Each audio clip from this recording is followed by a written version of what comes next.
Yaxın gəlin, gəlin yaxın. Və dayanın orada. Hamı UEFA-nın qərarından danışır. Hamı Kasım məsələsini müzakirə edir. Amma bu hekayədə bir detalı unutmaq olmaz. Turan Tovuzun rəhbəri Ehtiram Quliyev deyəsən bu işdən əl çəkən oxşamır. Ehtiram bəy tanıyanlar bilirlər nə qədər səmimi, gözəl, mehriban insan olsa da, iş prinsipə gəldisə, mütləq o prinsipin arxasınca gedəcəkdir.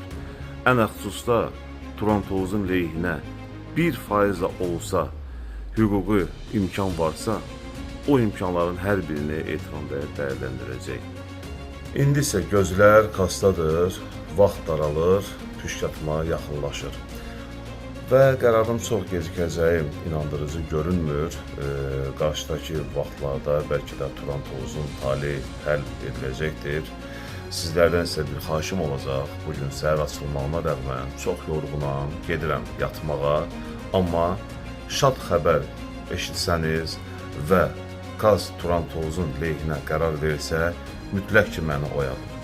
Oyadın ki, belə gözəl bir xəbəri yuxuda qalmaq vallahi günah olar mənə görə. Sağ olun, görüşənədək.